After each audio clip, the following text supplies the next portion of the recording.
अस्सलामु अलैकुम व रहमतुल्लाहि व बरकातुहू। अल्हम्दुलिल्लाहि नहमदुहु व नस्तईनुहु व नस्तगफिरुहु व नुमिनु बिही व नतवक्कलु अलैहि व नऊज़ु बिल्लाहि मिन शुरूरि अंफुसिना व मिन सय्यिआति अमालिना। मन यहदिहिल्लाहु फला मुदिल्ल लहु व मन युद्लिल्हु फला हादिय लहु। नशहदु अन ला इलाहा इल्लल्लाहु वहदहु ला शरीका लहु व नशहदु अन्ना मुहम्मदन अब्दुहु व रसूलुहु अल्लज़ी अरसलहु बिल हक़्क़ि बशीरन व नज़ीरा व दाइयन इलल्लाहि बिइज़्निहि वसिराजम मुनीरा।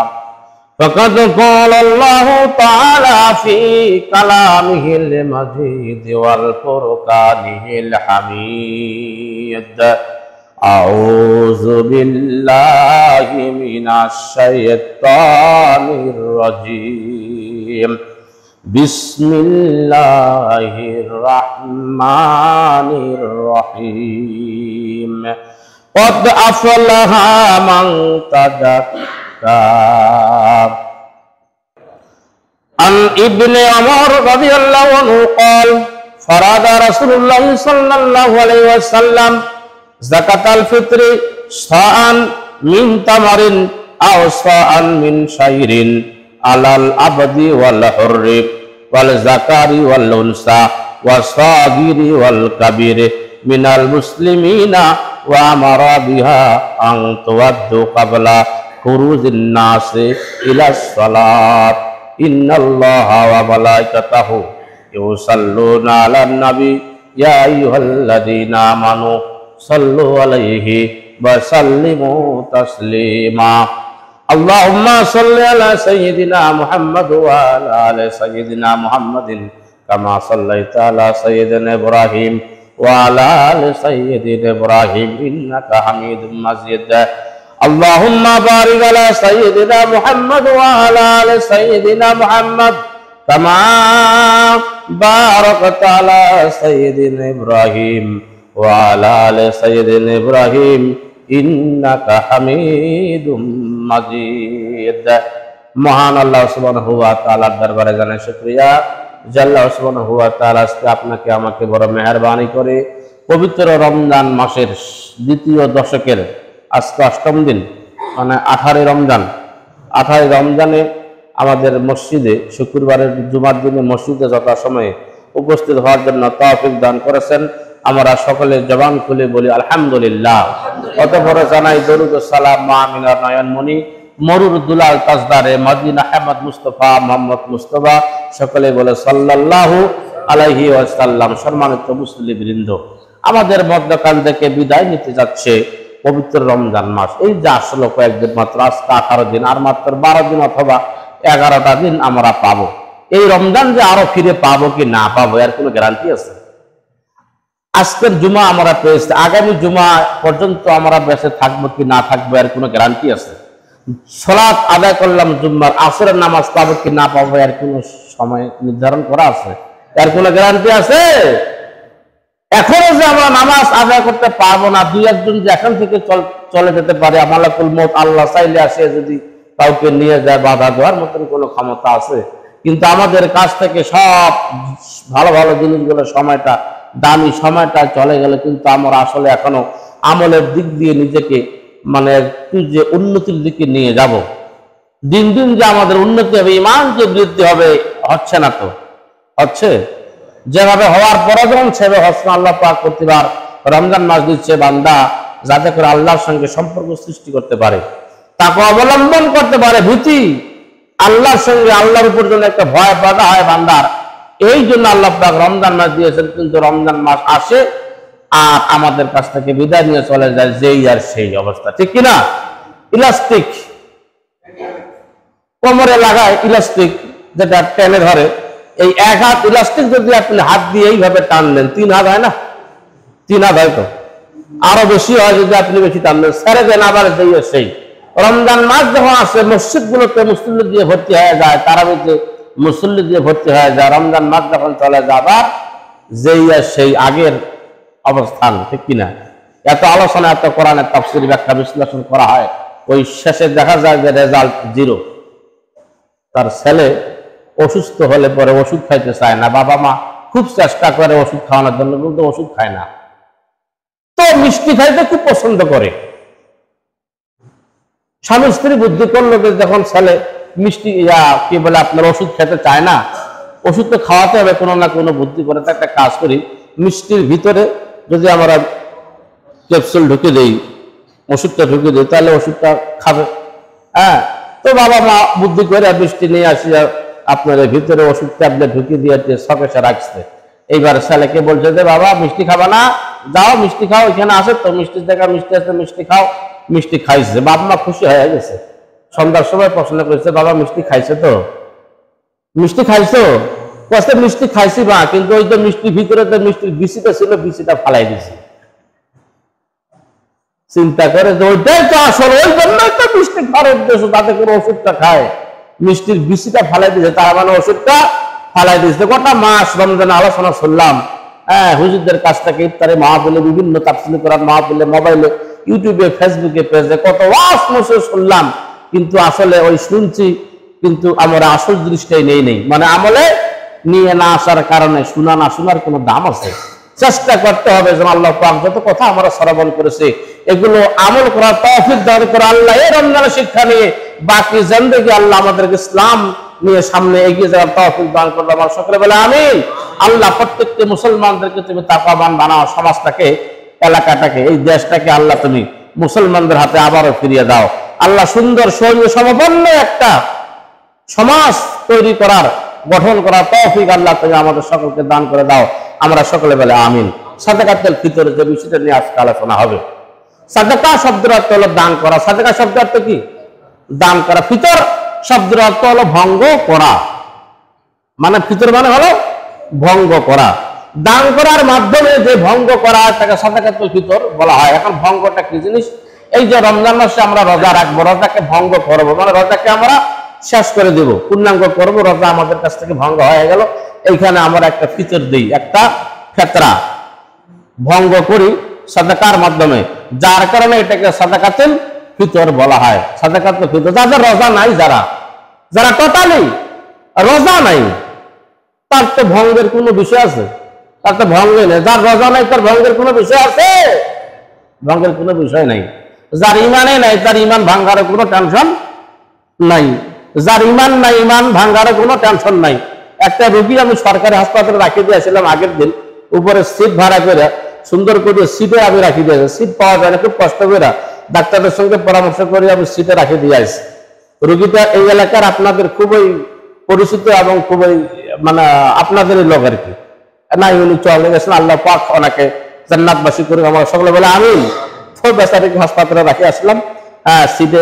পরের দিন যায় দেখি যে উনি আলাদা ভাবে নিচে নামে মানে আছে আর কি। তো প্রশ্ন করলাম কি ব্যাপারে, সিটটা তো ওইটা আমি ঠিক করলাম, এই সিট বাদ দিয়ে আবার নিচে আসছেন কেন? তো বললো যে বাপু পড়ার কোনো ভয় না থাকে, গতকালকে আমি সিট থেকে পড়িয়া ওর কোমর ভাঙি গেছে, মোটা মানুষ, উপরে তার থাকা যাবে না, আমার নিচেতে ভালো, পড়ার আর কোনো টেনশন পড়ে এসে আর কি বলবি, আর কোনো পড়ার টেনশন আছে? যার ইমানে নাই তার ইমান হারার কোনো দরকার আছে?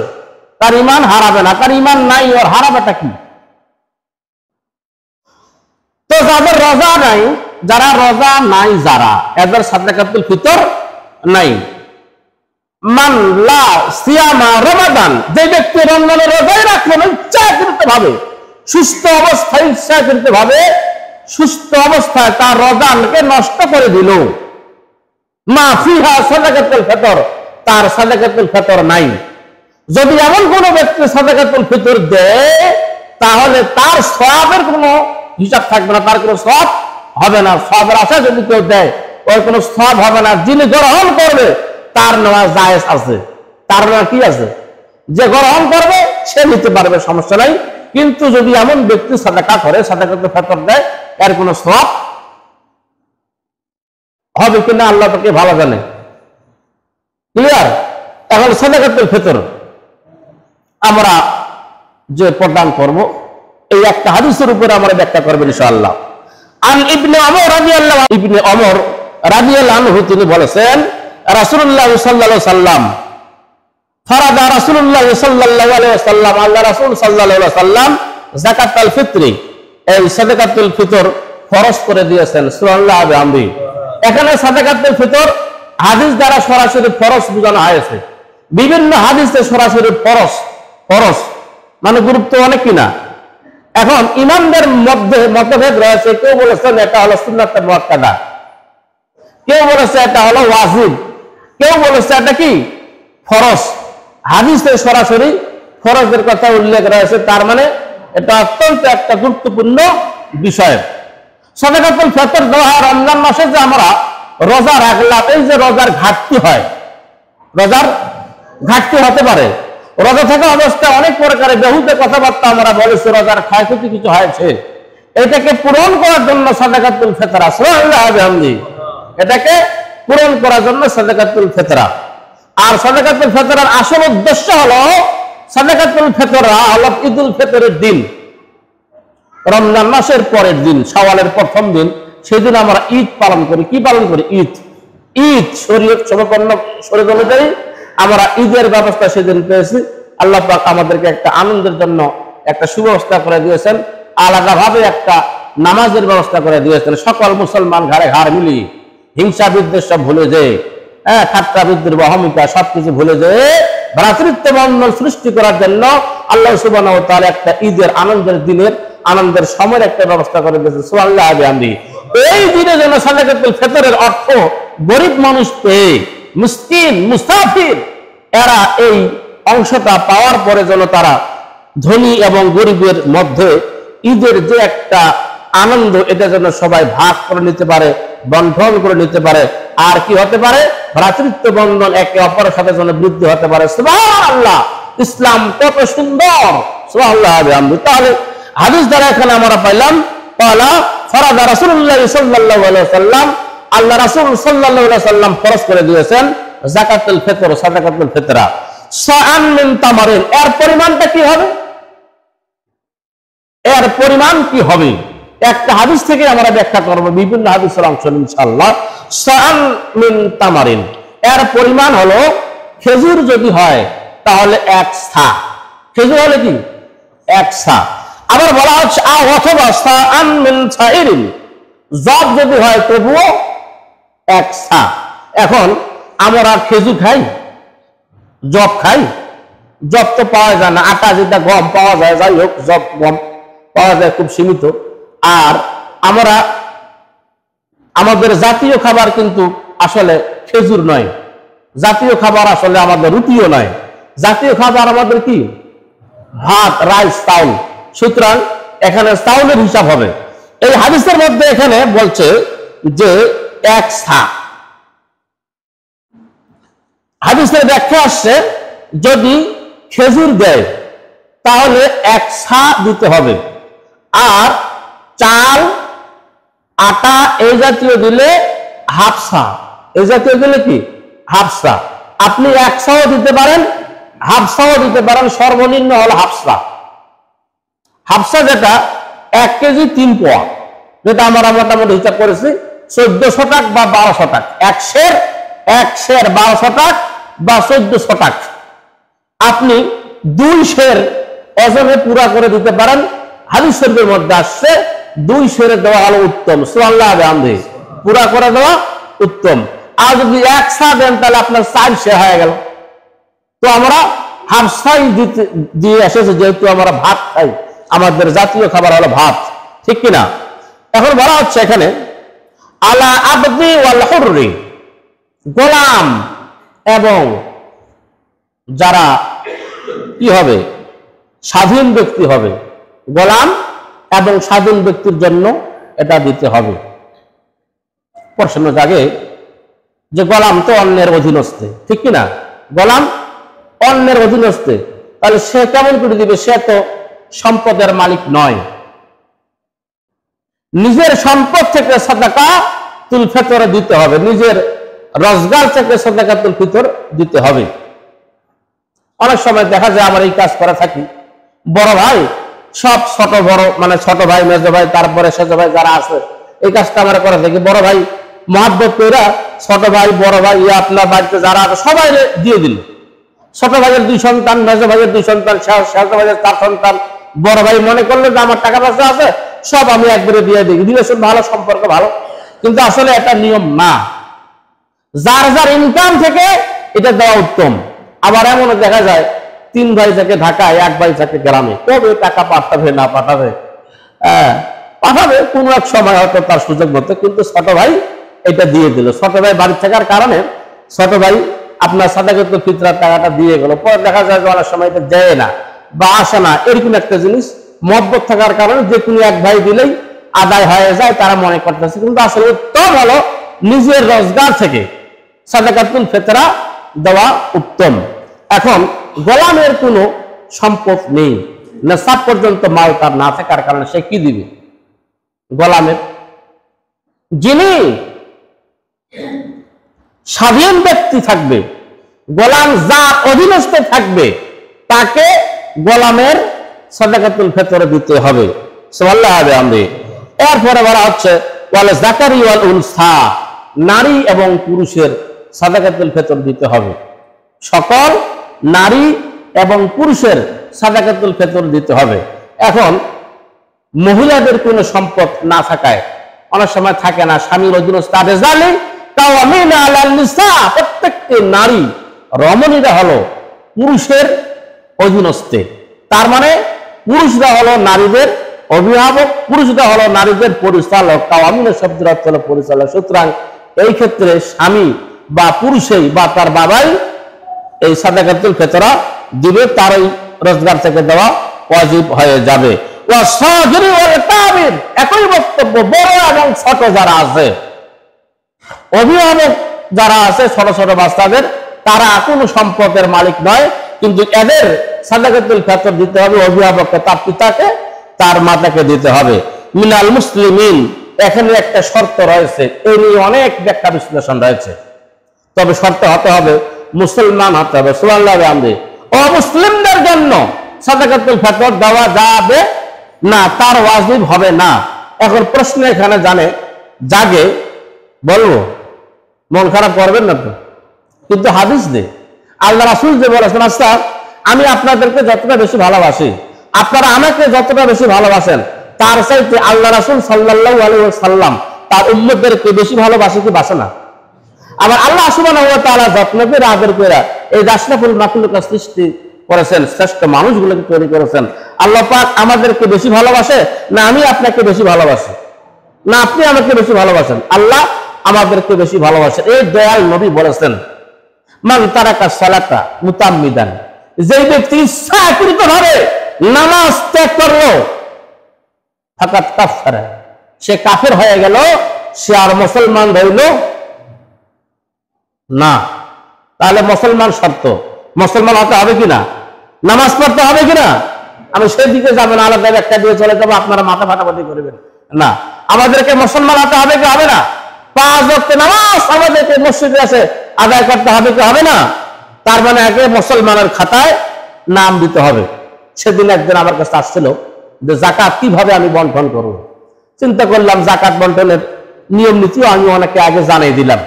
তারপরে যে সিস্টেম উনি আমাকে দেখে দিল, আমি দেখতেছি যে ওর সম্পদটা সম্পূর্ণ অবৈধ সম্পদ। আমি বললাম যে যাবো না, আপনাকে এই সম্পদটাকে ত্যাগ করতে হবে, এই সম্পদ ভোগ করা আপনার যাবে না। এই সম্পদে তো যাকাত তো দূরের কথা, এটা আপনার গ্রহণই করা যাবে না, আপনার সম্পদটা সম্পূর্ণ অবৈধ। ব্যাংকে চাকরি করে বেচারা মন খারাপ করে চলে গেল। মন যদি কেউ খারাপ করে কিছু করার আছে, সত্যি কথা তো বলার লাগবে, লাগবে যে লাগবে না। এই হাদিসে বলা হচ্ছে আল মুসলিমিন, মুসলমান শর্ত হতে হবে। অমুসলিমদের জন্য মুসলমান হওয়ার শর্ত কিছু মুসলমান তো হারিয়ে ফেলেছে। অমুসলিমদের জন্য সাদাকাতুল ফিতর ওয়াজিব নয়। ও আমার বিহা আন তুআদ্দু, এবং নির্দেশ রয়েছে, আল্লাহ রাসূল আমাদেরকে নির্দেশ করেছেন ক্বাবলা খুরুজিন নাস ইলা সালাত। এর ব্যাখ্যা আসছে ঈদুল ফিতর সালাত ক্বাবলা ঈদুল ফিতর সাকাতিয়া। তার মানে ঈদুল ফিতরের নামাজে যাওয়ার আগে এগুলো এই সাদাকাতুল ফিতর গরিবদের হাতে পৌঁছে দাও। সুবহানাল্লাহ। কারণ ওই যে শুরুতে বললাম আপনার সাদাকাতুল ফিতর মিসকিন গরিব এই সমস্ত অভাবী মানুষগুলো এরা পাওয়ার পরে ঈদের দিনে কাপড় চোপড় বস্ত্র ক্রয় করবে, সেমাই চিনি কিনবে। হ্যাঁ, ঈদের ভাগ যে একটা ঈদের খুশির যে ভাগটা এটা সমপরিমাণে হবে, বন্টন হবে, কিছু হলো তাদের উপকার হবে। এই জন্য আল্লাহ রাসূল সাল্লাল্লাহু আলাইহি সাল্লাম বলেছেন সাদাকাতুল ফিতর কাবলাল ঈদুল সালাতুল ফিতর, তার মানে ঈদের সালাত নামাজে যাওয়ার আগেই তাদেরকে দিতে হবে। কাবলা খুরুজুন নাস ইলা সালাত, এখানে বলা হচ্ছে যে নামাজে যখন আপনি বাইরে হয়ে যাবেন তার আগেই পৌঁছিয়ে দিবেন। সুতরাং আপনারা মোটামুটি 27 রমজানের ভিতরেই যদি এই পয়সা করে কর্তৃপক্ষের হাতে দিতে পারেন তাহলে তারা হিসাব করে ওইটা ভাগ বন্টন করে মানুষের কাছে তারা পৌঁছে দিতে পারবে যথা সময়ে, ঠিক কিনা? আপনারা দায় মুক্ত হয়ে গেলেন। আর যদি মনে করেন যে না একেবারে দেব শেষের দিক, তাহলে কর্তৃপক্ষের একটা কষ্ট হয়, কি পরিমাণে আসবে, বন্টনে বা কিভাবে করবে। হ্যাঁ, এটা একটা সমস্যা হয়ে দাঁড়ায়। যেহেতু আমাদের এখানে সুন্দর একটা সিস্টেম আছে, সবাই একসঙ্গে দিয়ে আমরা একসঙ্গে বিতরণ করি, একটা হয় কি জানেন, সবাই ঠিক মতন পায়, বন্টনটা সবাই নিয়ম ভাবে সবাই ঠিক মতন পায়। না হলে দেখা যায় আপনি যাকে ভালোবাসেন, আপনার বাড়িতে কাজ করে গরিব মানুষ, আপনি তাকে বেশি মনে করতেছেন, তাকে আপনি একটা অংশ দিলেন। ওই মহিলা আরেক বাড়িতে কাজ করে, পুরুষ আরেক বাড়িতে কাজ করে, তারও খুব মহব্বতের মানুষ বাড়ি, তাকে দিয়ে দেয়। এমন ভাবে দেখা যায় যে এক লোক পাইলে না সে সম্পূর্ণ বঞ্চিত হয়ে গেল। এরকম হয় কি হয় না? এগুলো সুন্দর সিস্টেম হয়ে জামা ভিত্তিক ভাবে সবাই একখানে টাকাটা জমা করে আমরা এটাকে যেই নিয়ম অনুযায়ী দেওয়ার ইসলামের সরাসরি অনুযায়ী আমরা যদি এটা বন্টন করে দিতে পারি ঈদের আগেই, তাহলে আমরাও দায়মুক্ত হলাম, আর যারা পাইলে তারও একটা সুবিধা হলো। ইসলামের বিধিবিধান উভয়ে আমরা মানতে পারলাম। আল্লাহ সুবহানাহু ওয়া তাআলা এই সাদাকাতুল ফিতর আমাদের সকলকে দেওয়ার তৌফিক দান করুক, আমরা সকলে বলে আমিন। এর উপরে আরো অনেক বক্তব্য রয়েছে, কিন্তু সময় সংকীর্ণতার কারণে যতটুকু আলোচনা করলাম এতটুকু আমরা আমল করার চেষ্টা করবেন ইনশাআল্লাহ। এরপরে বিষয় হলো ইতিকাফ। এরপরে কি শুধু টাচ দিচ্ছি ইতিকাফ, আসলে ইতিকাফ কিন্তু 10 দিন থাকার নিয়ম। কয় দিন? 10 দিন। 10 দিন 9 দিন কি বলে আপনার 3 দিনের কথা বলা হচ্ছে। যুদ্ধ বিগ্রহ ঘটতেছে দেশের মধ্যে, এমন পরিস্থিতি যদি হয় তাহলে কমপক্ষে 3 দিন আদায় করলে 10 দিনের হক আদায় হয়ে যাবে। সুবহানাল্লাহ বিহামদি। ইতিকাফ যদি কোনো মসজিদে রাখা না হয়, জামাত ভিত্তিক মসজিদ যেখানে খুতবা হয়, এই মসজিদ যে মসজিদে খুতবা হয়, খতিব যেখানে কথা বলে, এই মসজিদে ইতিকাফ রাখা ওয়াজিব। আর ওয়াক্তিয়া মসজিদের জন্য ইতিকাফ ওয়াজিব নয়, কেউ রাখলে রাখতে পারে, থাকলে থাকতে পারে। তো 10 দিন ইতিকাফ। কয় দিন? 10 দিন ইতিকাফ থাকতে হবে। ইতিকাফ যদি না থাকে তাহলে জামাতের প্রত্যেকটা মুসল্লি গুনাহগার হবে। সবাই পক্ষ থেকে 1 জন 2 জন 3 জন লোক যদি থাকে তাহলে সবার জন্য আদায় হয়ে যায়, সবাই দায়মুক্ত হয়ে গেল। সুবহানাল্লাহ বিহামদি। ইতিকাফকারী ব্যক্তি অবশ্যই নামাজি হতে হবে, মুত্তাকি হতে হবে। ইতিকাফকারী ব্যক্তি অবশ্যই কোরআন পড়নেওয়ালা হতে হবে। ইতিকাফ যিনি থাকবে সেই ব্যক্তি অবশ্যই রোজাদার হতে হবে, সুস্থ থাকতে হবে, মস্তিষ্ক একদম ক্লিয়ার থাকতে হবে, এমন ভালো মানুষ দ্বারাই ইতিকাফ আদায় করতে হবে। এরপরে চলে আসলে আপনার লাইলাতুল কদর। এটাও জরুরি, সামনের জুমা অপেক্ষা থাকা যাবে না। লাইলাতুল কদর এই কারণে জরুরি হয়ে গেছে, আজকের জুমার দিনে আল্লাহ রাসূল সাল্লাল্লাহু আলাইহি সাল্লাম বলেছেন তোমরা লাইলাতুল কদর তালাশ করো রমজান মাসের শেষ দশকের বেজর রাত্রিগুলোতে। সুবহানাল্লাহ বিহামদি। রমজান মাসের শেষ রাত্রির বেজর রাত্রিগুলোতে, শেষ দশকের বেজর রাত্রিগুলোতে তোমরা তালাশ করো। 21, 23, 25, 27, 29। সুবহানাল্লাহ বিহামদি। এগুলোতে তোমাদের জন্য সবে কদর নিহিত রয়েছে। আসলে হাদিসের ব্যাখ্যা হিসাবে মানে সবগুলোতেই আমরা রাত্রি উদযাপন করা বা ইবাদত বন্দেগী করা, সবে কদর সওয়াব হাসিল করার জন্য যদি চেষ্টা করে সব বেজর রাত্রিগুলোই আমাদের তালাশ করার দরকার আছে। আছে না নাই? তালাশ করার দরকার আছে। তবে কয়েকটা হাদিসের মধ্যে বিশেষভাবে গুরুত্ব দেওয়া হয়েছে। 27 রমজানকে বিশেষভাবে গুরুত্ব দেওয়া হয়েছে, কিন্তু 100% গ্যারান্টি নাই যে সেই দিনেই যে একেবারে আপনার সবে কদর হবে, এরকম গ্যারান্টি নেই। তবে জ্বর একটু 27 তারিখের বিষয়ে বেশি দেওয়া হচ্ছে। সুতরাং 21 তারিখের সালাতুত তারাবি আদায় করার পরে ইমাম সাহেব আপনাদেরকে সালাতুত তারাবি আদায় করাবেন। তারাবি আদায় করার পরে যারা রাত্রি উদযাপন করবেন, যারা রাত্রে দোয়া করবেন, কোরআন শরীফ তেলাওয়াত করবেন, কিয়ামুল লাইল যারা করবেন, এরা বেতরের নামাজটা পড়বেন না। বেতরের নামাজটা সবাই শেষে পড়া হলো উত্তম, যদিও জামাতে পড়া রমজান মাসের জন্য উত্তম, যদি রাত্রি উদযাপন করেন, নফল ইবাদত যদি আপনি করেন, তাহলে সবার শেষে করবেন। আর এই মহল্লায় মনে করেন যে মসজিদে অনেকগুলো মুসল্লি আছে, 21 তারিখ হোক, 23 তারিখ হোক, আপনার 25 তারিখ, 27 তারিখ, 8-10টা লোক যদি আপনার একত্রিত হয়ে থাকেন, তাহলে এটা একটা প্রভাব পড়বে এবং এতে সবে কদরও হাসিল হবে। সুবহানাল্লাহ বিহামদি। আমাদের ছোট ছোট বাচ্চারা যারা আছে, এরাও সবে কদর বুঝতে পারবে, এরাও মসজিদে আসবে, আমরা তাদেরকে একটা সুন্দর পরিবেশ উপহার দিয়ে যেতে পারবো, ঠিক কিনা? এই জন্য চেষ্টা করবে 21, 23, 25, 27, 29 সব রাত্রিতেই আমরা আল্লাহর গোলামি করব। আমরা সেদিন ইবাদত বন্দি করব, বেশি বেশি করে কিয়ামুল লাইল কোরআন তেলাওয়াত করব। আল্লাহ সুবহানাহু ওয়া তাআলা আমাদের সকলকে তৌফিক দান করুন।